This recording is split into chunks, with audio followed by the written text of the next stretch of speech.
네, 우리는 이 수요일에 언약으로 한눈에 보는 구약 성경이라는 주제로 계속해서 하나님의 말씀을 살펴보고 있습니다. 세 번째 시간이거든요. 첫 번째 시간에 어떤 내용을 나눴냐면 하나님의 창조라는 제목으로 말씀을 나눴는데요. 하나님이 이 세상을 물리적으로 만드신 분일 뿐 아니라 이 세상에 질서를 부여하시고 다스리시는 왕이시다. 하나님이 통치자이시다. 창조주이실 뿐만 아니라 통치자이시다. 이런 것들을 나눴고요.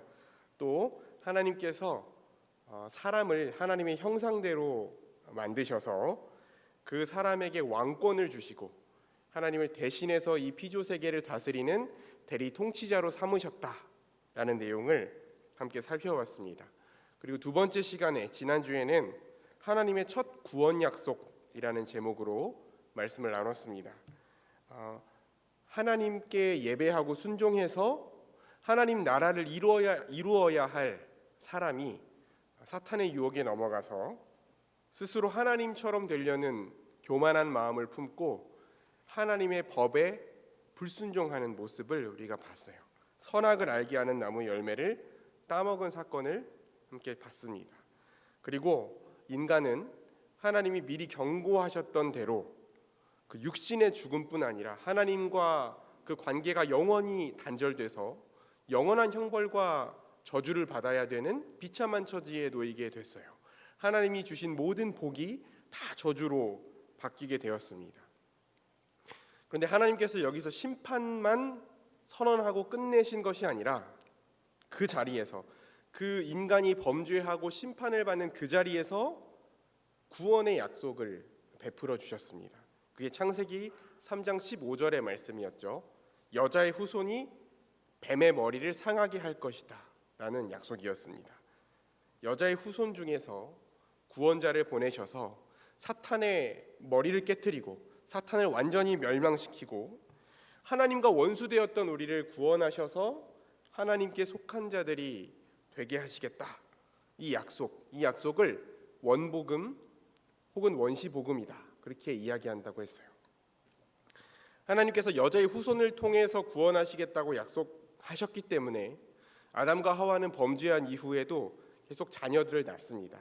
그래서 이제 성경을 쭉 읽어보면 아담과 하와가 자녀들을 낳고 그 자녀들을 통해서 족보가 쭉 이어지는 내용들을 우리가 창세기를 읽으면서 살펴볼 수 있는데 이 아담과 하와의 후손들이 두 종류의 후손으로 나뉘어요. 한 종류의 후손은 어떤 후손이냐면 하나님을 대적하고 하나님께 불순종하는 자녀들이 있습니다. 그리고 또 하나는 하나님을 경외하고 하나님을 예배하는 자손들이 있어요. 그러니까 두 족보가 따로 흘러갑니다. 하나님을 대적하고 하나님께 불순종하는 자식의 대표가 누굽니까? 가인이죠, 그렇죠? 큰아들 처음 낳은 아들이 하나님께 불순종하고 대적하는 아들이었어요. 두 번째로 낳은 아들이 아벨이었는데 하나님을 경외하는 자였지만 가인이 아벨을 쳐 죽였죠. 그렇죠? 그리고 하나님께서 다시 아담과 하와에게 셋이라는 아들을 주셨습니다. 그래서 이 셋이라는 아들이 이 여자의 후손의 계보, 이 메시아의 계보를 잇게 돼요. 그래서 성경을 보면 가인의 족보가 나오고 또 아담의 족보가 셋을 통해서 그 족보가 흘러가는 것이 나옵니다. 이 두 가지 족보가 대조돼서 쭉 흘러가거든요. 그리고 창세기 5장에서 이 셋을 통해서 이어지는 족보를 쭉 따라가다 보면 그 족보의 끝에 누가 나올까요? 네, 다 다른 대답을 하시는 것 같은데 노아가 나옵니다. 노아. 그 셋의 족보의 끝에 노아가 나와요. 문제는 이 노아의 시대가 되었을 때에 아담으로부터 시작된 죄가 모든 인류에게 다 퍼져 있었습니다. 창세기 6장 5절에서 7절을 한번 볼까요? 이렇게 되어 있습니다. 여호와께서 사람의 죄악이 세상에 가득함과 그의 마음으로 생각하는 모든 계획이 항상 악할 뿐임을 보시고 땅 위에 사람 지으셨음을 한탄하사 마음에 근심하시고 이르시되 내가 창조한 사람을 내가 지면에서 쓸어버리되 사람으로부터 가축과 기는 것과 공중의 새까지 그리하리니 이는 내가 그것들을 지었음을 한탄함이니라 하였더라. 라고 말씀하셨어요. 하나님을 경외하는 자들의 족보가 계속해서 이어지다가 결국에는 모든 인류가 다 타락해서 모든 인류가 죄 가운데 빠져 있는 상황이 돼버린 겁니다. 하나님께서 어떻게 하십니까? 홍수로 인류를 심판하세요. 노아의 가족과 하나님이 은혜로 선택하신 동물들을 빼고 모든 생명을 다 심판하십니다. 그런데 하나님께서 이 홍수 심판을 내리시기 전에 노아와 언약을 맺으세요. 그래서 오늘 설교 말씀의 제목이 하나님의 재창조이지만 부제를 달자면 노아 언약입니다. 언약으로 한눈에 보는 하나님 나라잖아요. 오늘 우리가 다룰 내용이 노아 언약이에요. 창세기 6장 17절에서 20절을 한번 같이 읽어볼까요? 창세기 6장 17절에서 20절. 내가 홍수를 시작. 내가 홍수를 땅에 일으켜 무릇 생명의 기운이 있는 모든 육체를 천하에서 멸절하리니 땅에 있는 것들이 다 죽으리라. 그러나 너와는 내가 내 언약을 세우리니 너는 내 아들들과 내 아내와 내 며느리들과 함께 그 방주로 들어가고 혈육 있는 모든 생물을 너는 각기 암수 한 쌍씩 방주로 이끌어들여 너와 함께 생명을 보존하게 하되 새가 그 종류대로 가축이 그 종류대로 땅에 기는 모든 것이 그 종류대로 각기 둘씩 네개로 나아오리니 그 생명을 보존하게 하라. 아멘. 이 구절에서 성경이 직접적으로 언약이라는 표현, 언약이라는 단어를 처음 이야기하는 본문이 이 본문이에요. 그리고 성경은 하나님께서 홍수로 이 세상을 심판하는 과정을 굉장히 자세하게 묘사합니다. 무엇을 보여주기 위해서 홍수 사건을 그렇게 자세하게 썼을까요? 창세기 1장에 대해서 얘기할 때도 제가 말씀드렸던 것처럼 성경을 기록하는 성경 기자가 어떤 사건에 대해서 굉장히 분량을 많이 차지해서 이렇게 기록하면 뭔가 중요한 내용이고 전달하고자 하는 바가 있는 겁니다. 노아의 홍수는요, 하나님께서 그 창조 질서를 하나님께서 질서를 부여하시기 전으로 되돌리는 것을 보여줍니다. 우리가 첫째 날 함께 읽었던 말씀인데요. 하나님이 처음 이 세상에 6일간의 창조를 시작하시기 전의 상태, 창세기 1장 2절의 상태를 한번 볼까요? 땅이 혼돈하고 공허하며 흑암이 깊음 위에 있고 하나님의 영은 수면 위에 운행하시니라 이렇게 되어 있습니다. 혼돈하고 질서가 없고 텅 비어 있고 깊음은 물을 말합니다. 그러니까 그 깊은 물 가운데에 모든 것이 잠겨 있었던 상태였습니다. 깜깜하고 모든 것이 물로 뒤덮여 있던 그런 상태. 윗물과 아랫물의 구분이 없었고 물이 한 곳으로 모이지 않아서 땅이 드러나 있지 않던 상태. 그 상태가 하나님께서 이 창조 질서를 부여하기 전의 상태였어요. 그런데 노아의 홍수가 일어났던 사건을 묘사한 부분을 한번 볼까요? 창세기 7장 11절에서 12절 이렇게 되어 있습니다. 노아가 600세 되던 해의 둘째 달 곧 그 달 11의 날이라. 그날에 큰 기품의 샘들이 터지며 하늘의 창문들이 열려 40주야를 비가 땅에 쏟아졌더라. 이렇게 되어 있어요. 하나님이 처음 천지를 창조하실 때 6일 동안 이 세상을 만드실 때 질서를 부여하셔서 나누셨던 윗물과 아랫물이 다시 합쳐져서 그리고 한 곳으로 모여서 육지가 드러났던 그 물이 다시 뒤덮여서 모든 것이 물 아래 잠겨버리게 되는 이 사건이 노아의 홍수 사건이에요. 하나님이 부여하셨던 그 하나님의 질서, 하나님의 그 통치권을 하나님이 거두시고 하나님의 창조 질서를 다시 무너뜨리신 사건이 이 노아의 홍수 사건이라는 거예요. 노아의 홍수 심판이라는 것입니다.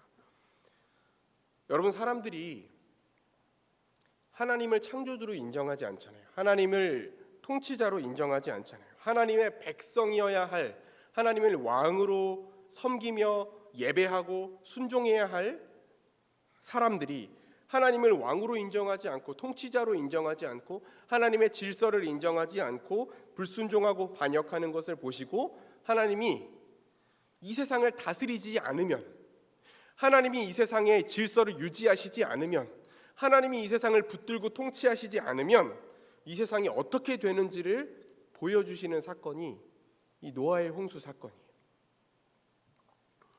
그런데 그럼에도 불구하고 이런 상황 속에서도 하나님은 모든 것을 다 멸망시키지 않으셨습니다. 모든 것을 다 멸망시키셔도 마땅했지만 하나님의 형상대로 창조하신 사람과 하나님이 종류대로 창조하신 그 생명들이 이 노아의 방주라는 배 한 척에 보존되어 있었어요. 하나님이 은혜로 하나님의 노아의 가족과 그 종류대로 지으신 생명들을 은혜로 보존하셨습니다. 구원하셨어요. 그리고 홍수가 그치고 다시 하나님이 물을 한 곳으로 모으셔서 마른 땅이 드러나게 하신 뒤에 그 방주에 있던 모든 피조물들이 노아의 방주에서 나왔을 때 하나님께서 다시 약속을 주십니다. 창세기 8장 16절에서 17절에 보면 이렇게 되어 있습니다. 너는 내 아내와 내 아들들과 내 며느리들과 함께 방주에서 나오고 너와 함께한 모든 혈육 있는 생물 곧 새와 가축과 땅에 기는 모든 것을 다 이끌어내라. 이것들이 땅에서 생육하고 땅에서 번성하리라 하시매. 아멘.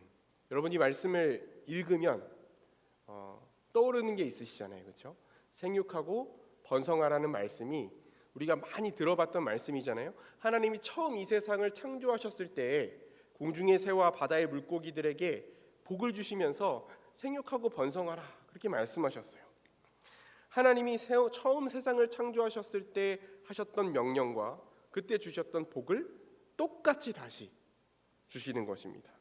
그리고 노아가 방주에서 나와서 제단을 쌓고 하나님께 번제를 드린 뒤에 하나님께서 복을 주시고 명령하시는 말씀이 나오는데요. 창세기 9장 1절에서 2절을 한번 다시 보겠습니다. 9장 1절에서 2절을 보면 하나님이 노아와 그 아들들에게 복을 주시며 그들에게 이르시되 생육하고 번성하여 땅에 충만하라. 땅의 모든 짐승과 공중의 새와 땅에 기는 모든 것과 바다의 모든 물고기가 너희를 두려워하며 너희를 무서워하리니 이것들은 너희의 손에 붙였음이니라.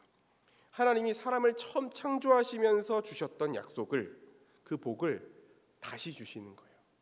하나님이 모든 창조 질서를 무너뜨리시고 하나님께서 모든 생명을 심판하신 뒤에 다시 노아의 가족과 또 하나님이 선택하신 은혜로 선택하신 생명체들을 통해서 하나님께서 이 방주에서 새 땅을 디디게 하셨을 때 하나님이 창조하시면서 주셨던 약속을 다시 주시는 겁니다. 그러니까 노아의 홍수 사건이 하나님이 창조 질서를 무너뜨리신 사건이었다면 노아 언약은 창조 질서의 재시작이라고 할 수 있어요. 하나님이 이 창조 질서를 다시 세우시고 하나님이 다시 한번 질서 있게 이 세상을 통치하시는 것입니다.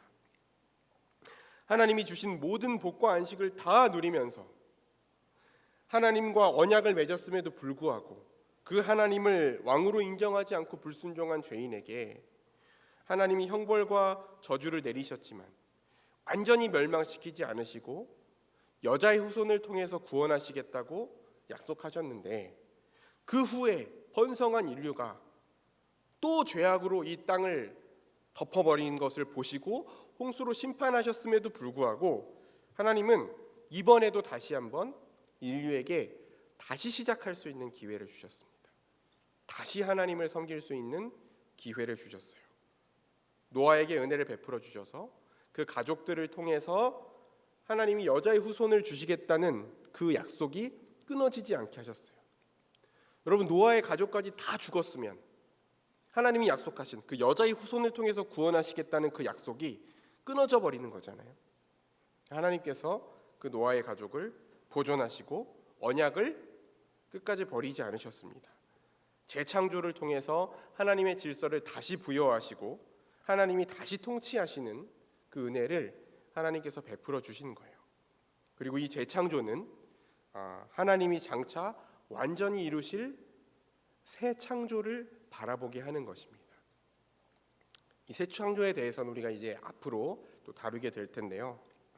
하나님께서 그리고 나서 노아에게 약속하시는 게 뭐냐면 내가 다시는 이런 방식으로 심판하지 않겠다. 다시는 내가 이 창조 질서를 무너뜨리는 방식으로 이 세상을 심판하지 않겠다.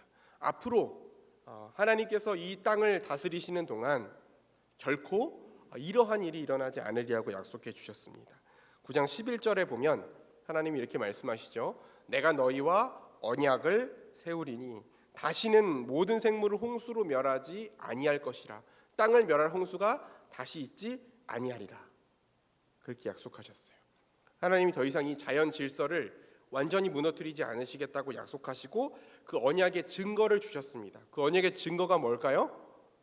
무지개죠. 무지개. 하나님께서 언약의 징표로 무지개를 주셨어요. 여러분, 이 당시에 홍수를 겪었던 사람들, 노아의 후손들, 하나님께서 온 세상을 홍수로 심판하셨다는 것을 실제로 보고 듣고 경험하면서 살았던 사람들, 그리고 자신들이 진멸당해야 마땅한 죄인이라는 것을 알고 살았던 사람들은 비가 올 때마다 아마 두려웠을 겁니다. 하나님이 또 심판하시지 않을까? 하나님이 또 우리를 쓸어버리시지 않을까? 두려웠을 거예요. 하나님이 그들을 그렇게 심판하셔도 할 말이 없거든요. 그런데 그 빛 속에서 무엇을 봅니까? 무지개를 보면서, 하나님이 언약의 징표를 주신 그 무지개를 보면서 하나님이 다시는 창조 질서를 무너뜨려서 심판하시지 않으시리라는 것을 믿고 위로를 얻을 수 있는 것이죠. 하나님이 그들에게 징표로 무지개를 주셨습니다. 또 하나 이 무지개의 의미가 있는데요. 이 무지개라는 말이 원래 케시트라는 히브리어 단어인데요. 똑같은 케시트라는 말이 무지개 말고 활을 뜻합니다. 활. 이렇게 쏘는 활 있잖아요. 활을 뜻합니다.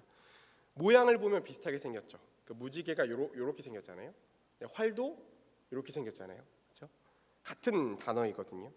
그러니까 이 고대에 하나님의 말씀을 듣고 노아의 언약을 받은 사람들은 그 무지개를 보면서 뭘 연상했을 거냐면 하늘에 활이 걸려 있는 것을 연상했을 거예요.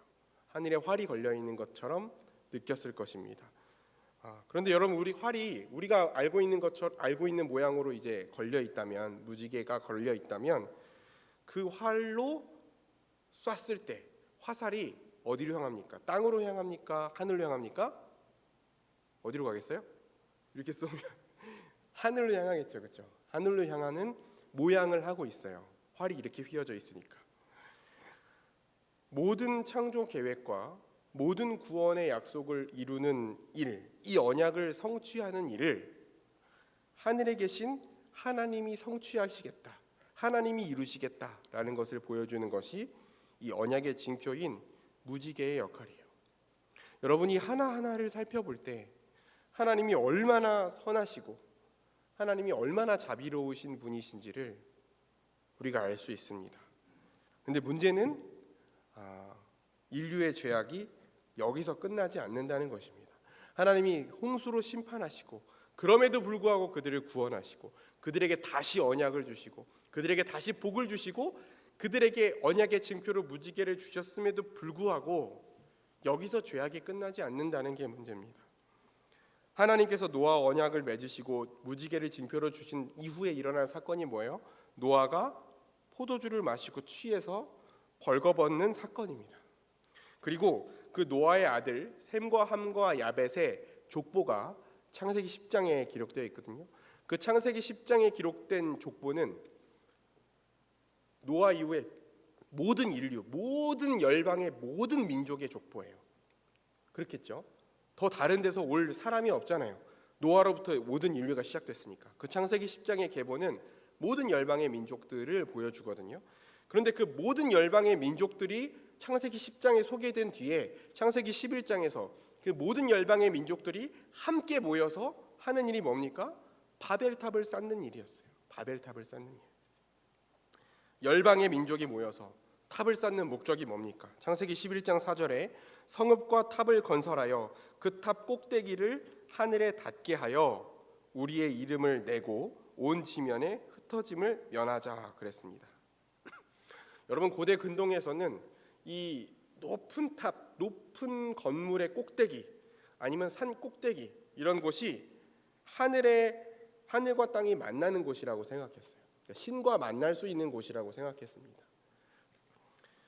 탑을 쌓아서 하늘에 닿게 하고 흩어짐을 면하게 하자라는 건 무슨 의미입니까? 인간이 하늘을 향해 올라가서 신에게 닿겠다는 거예요. 인간이 자신의 힘으로 하늘로 올라가서 신에게 닿겠다는 겁니다. 그들 스스로 구원을 이루겠다는 거예요. 그들 스스로 구원을 이루겠다는 것입니다. 여러분, 하나님은 지금 계속해서 죄를 짓고 계속해서 불순종해서 심판받아야 마땅한 인간들, 아무 소망 없는 인간들, 그들에게 구원을 약속하셨어요. 그리고 하나님이 어떻게 그들을 구원하실지도 가르쳐 주셨습니다. 그 방법이 어떤 방법이에요? 하나님께서 여자의 후손을 이 땅에 보내셔서 하늘에 계신 하나님이 이 땅에 내려오셔서 우리를 구원하겠다고 말씀하셨어요. 더 구체적으로는 우리가 이미 알고 있는 대로 하나님이 사람이 되셔서 여자의 후손이신 예수 그리스도를 통해 이 땅에 오셔서 우리의 모든 죄를 대신 치르시고 죽으시는 방법을 통해서 우리를 구원하시기로 하나님이 정하셨어요. 우리에게 계시하셨습니다.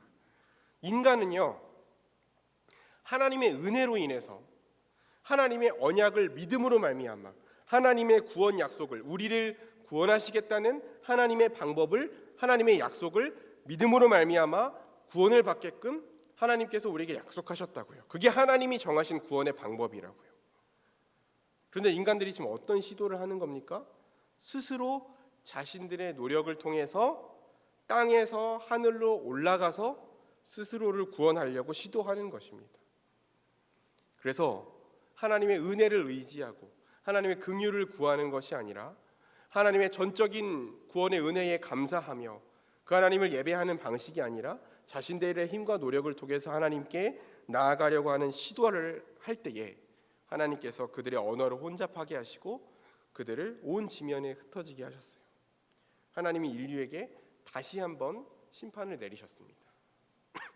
벌써 우리가 창세기 9장까지 살펴봤는데 11장까지 살펴봤는데 벌써 하나님의 심판이 3번이나 있었습니다. 3번이나 있었어요.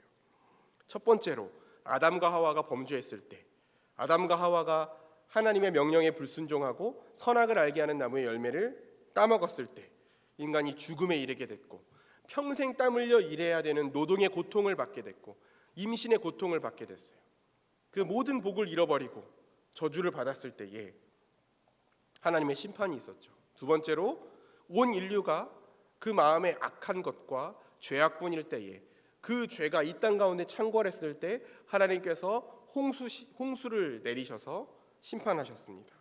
그리고 세 번째로 인간이 스스로 자신을 스스로의 힘으로 구원하고 그 하나님께 닿으려고 하는 교만한 마음으로 바벨탑을 쌓았을 때에 하나님께서 언어를 혼잡하게 하시고 흩어지게 하시는 심판을 행하셨어요. 그런데 놀라운 것은요, 하나님이 이 심판을 행하실 때마다, 하나님이 인간을 징계하실 때마다 놀랍게도 하나님의 구원 계획이 더 구체적으로 드러납니다.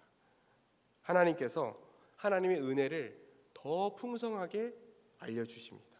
그때마다, 우리가 죄를 지을 때마다, 우리가 심판의 자리에 놓였을 때마다 하나님이 우리에게 어떤 은혜를 베푸실 것인지, 하나님이 우리를 어떻게 구원하실 것인지, 하나님이 우리를 얼마나 사랑하시는지, 하나님이 얼마나 신실하신 분인지를 우리에게 더 구체적으로, 더 분명하게 가르쳐 주시는 거예요.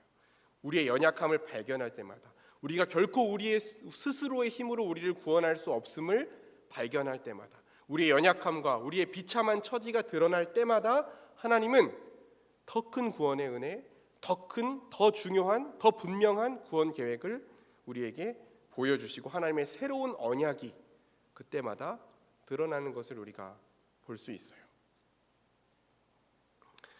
여러분, 하나님은 노아 시대의 홍수 심판을 통해서 이 모든 세상의 질서를 부여하시고 생명을 주관하시는 분이 오직 여호와 하나님이시라는 것을 분명하게 드러내셨습니다.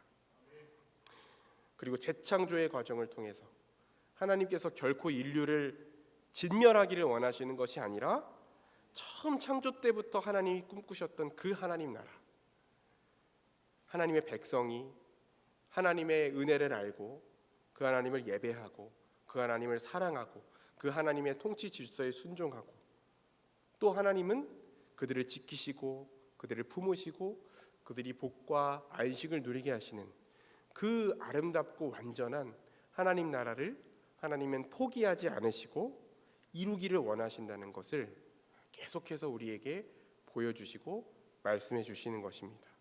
그리고 그 모든 일을 하나님이 전적인 은혜로 하나님이 책임지고 이루어 가시리라는 것을 언약의 징표인 무지개를 통해서 하나님 우리에게 보여주셨습니다. 우리가 이 언약을 하나하나 살펴볼 때마다, 성경에 기록된 언약을 하나하나 살펴볼 때마다 하나님이 우리에게 언약을 주시고 하나님이 우리에게 주신 그 언약을 이루어 가시는 그 과정을 하나하나 우리가 살펴볼 때마다 하나님이 우리의 왕이신 것이, 하나님이 우리의 구원자이신 것이 얼마나 놀라운 은혜이고 감사할 일인지를 우리가 기억하고 하나님께 합당한 영광을 돌릴 수 있었으면 좋겠어요. 막연하게 느껴졌던 하나님의 사랑과 하나님의 은혜가 이 언약을 통해서 구체적으로 드러날 때에 하나님이 우리를 얼마나 사랑하시는지, 우리를 구원하시고자 하는 그 하나님의 계획이 얼마나 놀라운 것인지를 우리가 깊이 깨달아 알 수 있기를 주의 이름으로 축원합니다. 그리고 그 하나님의 말씀에 철저히 순종하는 백성으로 살아갈 수 있기를 주의 이름으로 축원합니다. 여러분, 노아 언약을 통해서 우리가 분명하게 알 수 있는 게 뭐냐면요, 해가 뜨고 해가 지고 계절이 바뀌고 우리가 이 땅에서 살아가는 이 일상적인 삶이 결코 당연한 것이 아니라는 것을 알 수 있어요. 우리가 아침에 눈을 떠서 해가 떠 있는 하루를 맞이하고 또 저녁을 맞이하고 우리가 일상생활을 해 나가는 것이 결코 당연한 것이 아니라 하나님께서 이 모든 세상을 붙드시고 통치하시고 질서 있게 운행하고 계시기 때문에 우리가 오늘도 하루 숨쉬고 살아갈 수 있다는 것을 노아 언약을 통해서 우리가 발견할 수 있고, 그 노아 언약을 통해서 우리의 이 일상을 하나님께서 결코 무너뜨리지 않으시고 지키실 것이라는 것을 우리가 확신하고 믿음으로 위로를 얻을 수 있는 것입니다. 그리고 그 여자의 후손이신 예수 그리스도를 십자가에 달려 죽게 하시기까지 그 하나님이 그토록 이루시고자 했던 그 하나님께 순종하고 하나님께 예배하는 백성, 그 하나님 나라의 백성, 그 하나님 나라를 이루고 누리며 살아가는 그 하나님의 백성이 저와 여러분이 될 수 있기를 주의 이름으로 축원합니다. 같이 기도하겠습니다. 하나님 아버지, 인류가 하나님이 주신 복과 은혜에도 불구하고, 하나님이 우리에게 하신 약속에도 불구하고 하나님 앞에 범죄하고 악한 것을 생각하며 하나님 앞에 불순종으로 살아갈 때에 하나님께서 그 모든 인류를 멸하지 않으시고 은혜를 베푸셔서 그 언약을 신실하게 이루시고 또 우리를 결코 다시 홍수로 심판하지 아니하시며 우리의 모든 구원과 모든 하나님의 창조 계획을 하나님께서 책임지고 이루실 것을 우리에게 약속해 주신 노아 언약을 우리가 함께 살펴보았습니다. 하나님, 우리가 이 말씀을 기억하면서 우리가 오늘도 이 땅을 딛고 숨쉬며 살아가는 이 삶이 결코 당연한 것이 아님을 기억하게 하셔서 하나님이 우리에게 주신 생명과 하나님이 우리에게 주신 삶을 가볍게 여기지 아니하게 하시며 자기 아들을 이 땅에 보내셔서 그 핏값으로 우리를 구원하신 그 구원의 은혜를 깊이 깨달아 하나님 앞에 합당한 영광과 순종을 올려드릴 수 있도록 인도하여 주옵소서. 예수님 이름으로 기도합니다. 아멘.